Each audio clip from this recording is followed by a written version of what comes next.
बिहार में बहार है क्योंकि नीतीश कुमार हैं, या फिर ये भैया लालू बिना चालू ही बिहार ना हुई। आप चाहे जिस भी विधा से हो, कुछ दिनों के लिए सब चीज रखिए साइड में और लग जाइए पढ़ाई में। मुझे पता है कि आप बिहार से हो, बिना राजनीति पे बात किए आपका खाना नहीं पचता है, पर एक बात ध्यान रखिए भाई कि खाना पचाने के लिए पहले खाना पड़ता है और खाने के लिए चाहिए रोजगार। नहीं तो बेरोजगारी का जो ताना होता है ना, वो तो उल्टी करा दे, खाना पचाए कहां से। तो यहाँ पे अपने बीसी को बंद करता हूं, अब काम की बात करता हूं। काम की बात यह है कि आपके बिहार में वैकेंसी आई हुई है ITI वाइस प्रिंसिपल का, जिसमें बीटेक मिनिमम क्राइटेरिया है। और अगर आप फ्रेशर हो, आपके पास कोई एक्सपीरियंस नहीं है, तो भी आप अप्लाई कर सकते हो। और अगर आप कहीं बाहर से हो तो भी अप्लाई कर सकते हो जनरल सीट पे। अभी बिहार में काफी सारे लोगों को रोजगार दिया है ये जो टीचर की वैकेंसी आई थी 2 लाख के आसपास। तो क्या क्राइटेरिया है, सिलेबस क्या है, बुक्स क्या है, एग्जाम पैटर्न क्या है, सभी चीजों को मैं 1 बाय 1 करके बताऊंगा। पर आपको एग्जाम पैटर्न को ध्यान से सुनना है और समझना है, जरूरी ये है प्लान करने के लिए। और मैं बताऊंगा प्लानिंग आपकी कहां पे हो, कैसे होनी चाहिए। ये कुछ इंपॉर्टेंट डेट है जो ध्यान रखना है। 25 तारीख से इसका फॉर्म ओपन होने वाला है, कहां ओपन होगा अभी दिखा दूंगा। और ये क्लोजिंग डेट है आपकी अप्रैल 16। अप्रैल 16 को इसलिए भी ध्यान रखना है कि ये आपके एलिजिबिलिटी के लिए लास्ट डेट है। मतलब आपका सर्टिफिकेट जो भी क्राइटेरिया मांगा गया है वो सब इसी डेट से कंसीडर किया जाएगा। एक बात उन्होंने और कहा है जो अक्सर बीपीएससी करती है कि कभी कभी एग्जाम एडवर्टीजमेंट की डेट एक्सटेंड कर देते हो। पिछली बार केस हो गया था कि उन्होंने डेट एक्सटेंड कर दिया, पर एलिजिबिलिटी का जो डेट है उन्होंने प्रीवियस डेट कंसीडर कर दिया। तो कुछ लोगों ने केस कर दिया कि भैया तुमने डेट एक्सटेंड किया तो वहां से कंसीडर करो। तो इस बार उन्होंने साफ साफ मेंशन कर दिया है कि भले एग्जाम फॉर्म भरने की डेट कंसीडर कर देंगे, पर एलिजिबिलिटी की जो क्राइटेरिया हम लेंगे वो इसी डेट से लेंगे। ये आप सीट का डिस्ट्रीब्यूशन देख सकते हो। अगर आप जनरल कैटेगरी से हो तो आपको फोकस एरिया ये है, और ये फीमेल के लिए सबसे ज्यादा अगर रिजर्वेशन है फीमेल के लिए, तो कहीं पे अगर कहीं पे है तो वो बिहार में है। अभी खूब लोगों को रोजगार भी मिला है वहां पे, और अभी कंटिन्यूअसली मिल भी रहा है।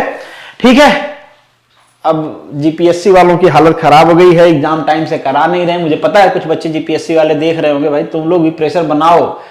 जीपीएससी बीपीएससी बन रही है, बीपीएससी जीपीएससी बन रही है, मतलब एक्सचेंजिंग हो रही है। ये बाकी कैटेगरी की आप सीट देख पाओगे।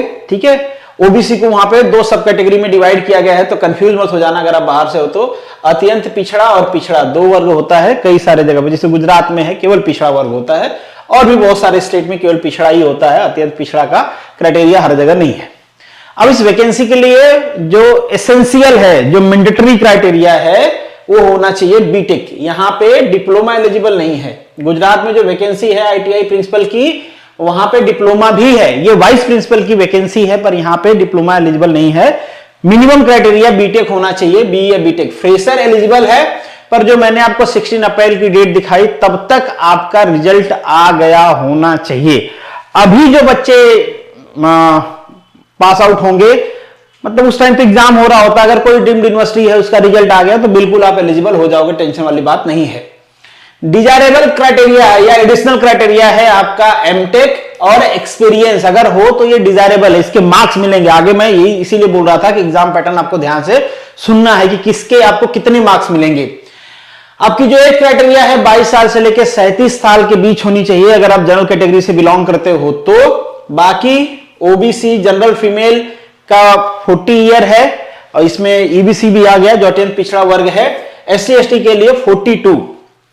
डेट जो है बेसिकली वो कहां से कंसीडर किया जाएगा, इसके लिए भी उन्होंने एक सेपरेट डेट दे रखी है। इस डेट से आपकी एज कैलकुलेट किया जाएगा। मतलब आपके सर्टिफिकेशन की डेट क्लोजिंग डेट से होगा, एप्लीकेशन के क्लोजिंग डेट से। बाकी जो एज क्राइटेरिया है वो यहां से कंसीडर किया जाएगा। तो आप निकाल लेना कि आप इसके लिए एलिजिबल हो रहे हो या फिर नहीं हो रहे हो। ठीक है, आगे बढ़ेंगे। आपका थोड़ा सा आगे का जो सीन है ये है आपका अप्लाई करने का। अप्लाई क्या करना है, आपको पहले जाके एक अकाउंट क्रिएट करना होगा। अगर आप नया होगे तो, पुराने होगे तो लॉगिन कर सकते हो। फिर कुछ डिटेल रजिस्ट्रेशन के लिए मांगा जाएगा, फी पेमेंट किया जाएगा, बाकी डिटेल आप फिल वैसे कर सकते हो। कहां से करना है, ये बीपीएससी की वेबसाइट है, यहां पे आ जाना है। अप्लाई ऑनलाइन पे जैसे करोगे एक एक्सटर्नल लिंक आ जाएगा, ये बोलेंगे कि हम आपको एक्सटर्नल साइट पे भेज रहे हैं, हम कहेंगे भेज दो भैया, कहीं तो भेजो, घर पे पड़े हुए हैं। यहां पे आपको आके रजिस्ट्रेशन कर लेना है, ठीक है। रजिस्ट्रेशन, ऑनलाइन रजिस्ट्रेशन या लॉगिन, जो भी आप करते हो, पहले से शायद आपने फॉर्म भरा होगा बीपीएससी का कोई सा भी, तो आपका बेसिक रजिस्ट्रेशन यहां से लॉगिन होकर डिटेल मिल जाएगा। फिर बाकी का जो डिटेल मांगेगा वो आ जाएगा। जब आप देखोगे, जब वो अपना डेट, ओपनिंग की डेट आएगी, तो यहां पे आपका एडवर्टाइजमेंट लिस्ट हो जाएगा और यहां से आप अप्लाई कर सकते हो, ठीक है। कोई प्रॉब्लम नहीं है, यहां पे अप्लाई ऑनलाइन आपको नजर आ रहा होगा, ठीक है। समझ में आ गई बात। अब अपने मेन पॉइंट पे चलते हैं। अप्लाई करके प्रिंट करके आपको रख लेना है, हार्ड कॉपी बीपीएससी को नहीं भेजना है, जरूरत भी नहीं होती है, ऑनलाइन का जमाना है, तो आपको भी ये सब चीजें नहीं करनी है। अब एग्जाम पैटर्न की बात कर लेते हैं, जो कि जरूरी है। इसको देख के आपको टारगेट बनाना है कि आप कहां तक पहुंच सकते हो। सिलेबस का डिस्कशन भी करेंगे, ठीक है। और डिस्कशन से याद आया कि कुछ बच्चों का मैसेज आया था, एक दो लोगों का फोन भी आया था, किसी तरीके से जुगाड़ करके उन्होंने फोन भी किया। खैर, उनको एमबीआई वाले बच्चों ने रिकमेंड किया था और कुछ लोग पहले से फॉलो करते हैं। खैर, ये आपका रिटन एग्जाम है 150 मार्क्स का, जिसमें से कि 100 मार्क्स आपका जनरल इंजीनियरिंग है।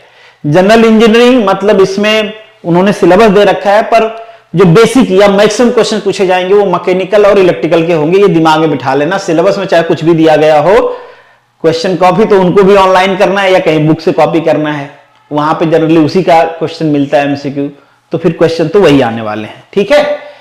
बाकी एफटी का 50 क्वेश्चन रहेगा।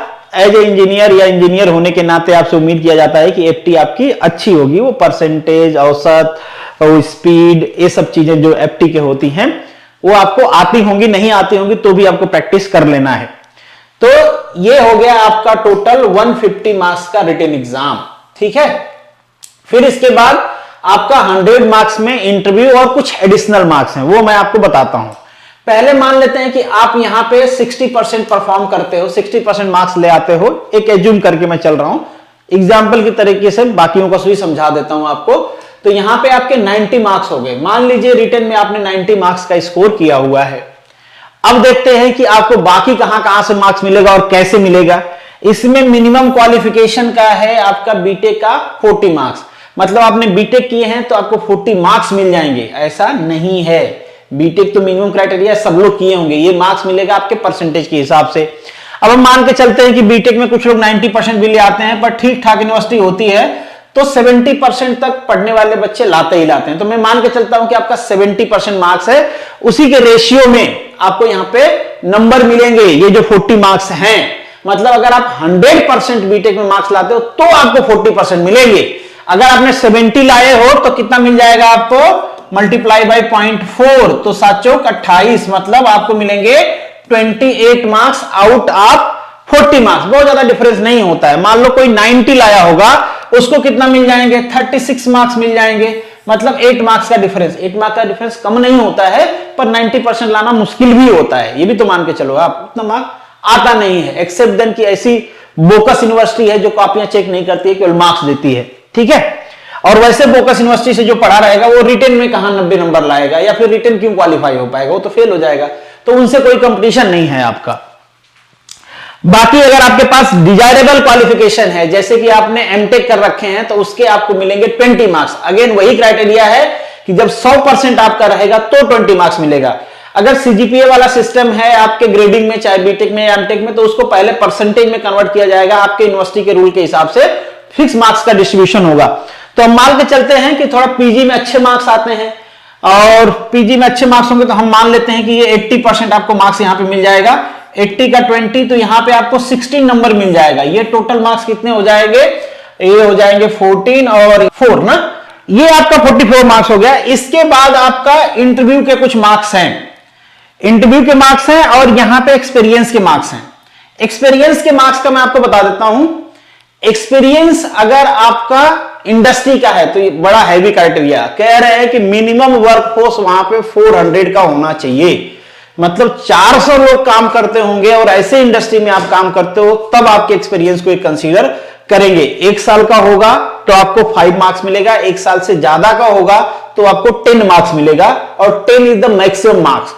आप टीचिंग करते हो, टीचिंग करने तो डिजायरेबल क्राइटेरिया के साथ टीचिंग कंसीडर करेंगे ये, मतलब एमटेक करके टीचिंग कर रहे हो तो ही आपको एक्सपीरियंस का मार्क्स मिलेगा। तो एमटेक करके किसी टेक्निकल कॉलेज में आप टीचिंग कर रहे हो तो आपको 1 साल का वही 5 मार्क्स और 1 साल से ज्यादा का वही 10 मार्क्स मिलेगा। तो हम मान के चलते हैं कि अगर आपके पास एक्सपीरियंस है तो यहां पे 10 मार्क्स मिल जाएगा या 5 मार्क्स, नहीं है तो फिर 0 मार्क्स मिलेगा। तो हम मान के चलते हैं कि यहां पे एक्सपीरियंस वाले तो पहुंचेंगे ही, तो यहां से भी आपका 55 मार्क्स आ गया है। ये 55 मार्क्स और इंटरव्यू के जो आपके 30 मार्क्स हैं, इंटरव्यू में थोड़े ये अच्छे मार्क्स नहीं देते हैं, ऐसा कहा जाता है बीपीएससी का। और मैंने जो टेक्निकल एग्जाम के इंटरव्यू का इससे पहले एनालाइज किए हैं, बहुत खराब नंबर देते हैं, बच्चों का भी कंप्लेन रहता है। अब पता नहीं इस बार वैसा देंगे कि नहीं देंगे, पर मैं मान के चलता हूं कि चलो भाई खराब से खराब देंगे, बहुत खराब दे देते हैं, पर मैं एवरेज मान लेता हूं। हालांकि ये एवरेज से ऊपर ही है जैसा पहला प्रीवियस रिकॉर्ड है, तो मैं 15 मार्क्स मान लेता हूं आउट ऑफ 13 मार्क्स।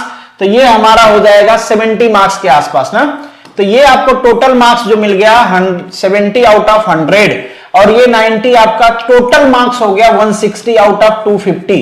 मतलब आपकी जो मेरिट बनेगी वो 160 मार्क्स की हो गई आउट ऑफ 250। अगर जैसे मैंने बताया है वैसे आप स्कोर करते हो, तो ये स्कोर कर लेते हो तो आपके चांस बिल्कुल रहेंगे सिलेक्शन लेने के, मेरे हिसाब से। इससे जितना ज्यादा स्कोर करोगे उतना बेटर होगा, ऑब्वियसली उतना ज्यादा प्रोबेबिलिटी होगी कि आपका सिलेक्शन हो।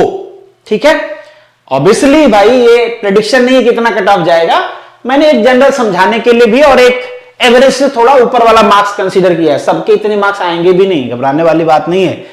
ठीक है, बाकी आगे बढ़ते हैं। नेगेटिव मार्किंग है, यहां पे 1/4 की नेगेटिव मार्किंग है। सारे क्वेश्चन नंबर के 1 मार्क्स के रहेंगे, मतलब 150 का पेपर है आपका तो 150 क्वेश्चन रहेंगे। बेसिक चीजें हैं, इसका आइडिया आपको होगा।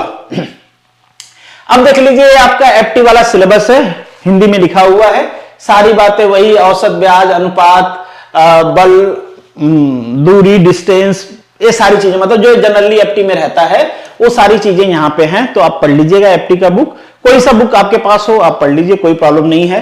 लास्ट में मैंने कुछ पब्लिकेशन के नाम लिख दिए हैं, अगर आप वो पढ़ोगे तो भी अच्छा है। ये 100 मार्क्स है जो कि जनरल इंजीनियरिंग है। अब आप देखो ये मैकेनिक्स है, बेसिक मैकेनिक्स, वर्क एनर्जी से यहाँ पे खूब क्वेश्चन पूछे जाते हैं। इसमें आपका सब आ गया, वर्क एनर्जी, और जो आपका कैनेमेटिक्स वाला पोर्शन है वो भी आ गया, उनसे खूब क्वेश्चन पूछे जाते हैं, तो आपको पढ़ लेना है। बेसिक मैकेनिक्स जो आपने फर्स्ट ईयर में पढ़ा था वहां का ये पोर्शन है। ठीक है, बाकी ये सारी चीजें आप देखो एकदम बेसिक चीजें वही दिया गया है जो आप पढ़ते हो ना, एक एक चीज करके मेंशन किया है। हिंदी में है, कुछ चीजें थोड़े सा कंफ्यूजिंग होती हैं, मेरे लिए भी हैं, आपके लिए भी हैं। जिन्होंने हिंदी में किया होगा शायद वो डिप्लोमा, उनको दिक्कत नहीं होगी, पर ये सारी चीजें आपको पढ़ लेना है। बेसिक बेसिक 1 by 1 करके मेंशन किया गया है। ये सारे आप एक इन शॉर्ट समझ लो कि 12th फिजिक्स है, एनसीईआरटी के सारे ये टॉपिक्स हैं, पढ़ाए जाते हैं। कुछ आपको इसमें से पढ़ाया जाता है पेपर 1 में, कुछ पढ़ाया जाता है पेपर 2 में, मतलब कुछ 11th में पढ़ाया जाता है, कुछ 12th में पढ़ाया जाता है, और क्वेश्चन भी उसी के लेवल के रहते हैं। वो एकदम जेई वाला क्वेश्चन नहीं रहते हैं, नीट वाला बिल्कुल रह लेंगे, इसमें कोई प्रॉब्लम नहीं है। फिर ये कुछ इंजीनियरिंग सामग्री, ये सिविल से रिलेटेड कुछ चीजें दिया गया है, पर छोटा सिलेबस है सिविल इंजीनियरिंग का, और मुझे नहीं लगता कि बहुत ज्यादा क्वेश्चंस रहेंगे सिविल इंजीनियरिंग से। मैकेनिकल और इलेक्ट्रिकल वाला पोर्शन रहेगा, बिल्कुल रहेगा, ये आप देख पाओगे। ये सारे पोर्शंस आपके एग्जाम्स में रहेंगे भर भर के, पर वो थोड़ा कम रहेगा। ये पोर्शन अगेन आपके मैकेनिकल वाला है, वो थर्मोडायनेमिक्स और हीट ट्रांसफर वाला पोर्शन, तो इनसे भी क्वेश्चंस रहेंगे। फिर इसके बाद इलेक्ट्रिकल वाला पोर्शन आपका आ जाएगा, ये आपका इलेक्ट्रिकल वाला पोर्शन हो गया, इनसे भी क्वेश्चंस रहेंगे। 6 वाला टॉपिक आपका वही है मैकेनिकल वाला पोर्शन, ये 7th वाला आपका इलेक्ट्रिकल वाला पोर्शन है, और ये आपका सिविल का कह सकते हो या फिर जनरल कह सकते हो। सिविल में जनरली पॉल्यूशन से रिलेटेड पढ़ाया जाता है, पर बहुत मुश्किल नहीं है, आप ऐसे भी कर सकते हो। कोर्स इस पे आएगा कि नहीं आएगा, मतलब चांसेस है कि आ जाएंगे, ये डिपेंड करता है कि क्या स्ट्रेंथ हो सकती है। ये वीडियो पब्लिश होने के बाद एक आइडिया लग ही जाता है, या फिर आपके मैसेज आ जाते हैं तो आइडिया लग जाता है कि मतलब इतने बच्चे हो जाएं कि कोर्स लॉन्च किया जा सकता है, तो कर देंगे। अगर नहीं हो पाएंगे तो आप खुद से भी पढ़ सकते हो, बहुत मुश्किल चीज नहीं है, बस पढ़ने की इच्छा होनी चाहिए। ठीक है, हाँ एक बात तो है कि अगर कोर्स लॉन्च होते हैं तो थोड़ा कंपटीशन बढ़ जाता है ना, क्योंकि आपको कोई पुश करने वाला मिल जाता है। RS अग्रवाल मैं रिकमेंड करता हूं, आप चाहो तो कर सकते हो। और यहाँ पे जो बुक है ना, आप चाहोगे कि हमारे सिलेबस के हिसाब से एकदम बुक मिल जाए, उस पर लिखा हो BPSC ITI प्रिंसिपल, तो जनरली नहीं मिलता है। चाहे वो गुजरात में भी जो ITI की आई हुई है, चाहे इससे पहले वहां आई थी महाराष्ट्र में, कहीं का नहीं मिलता भाई।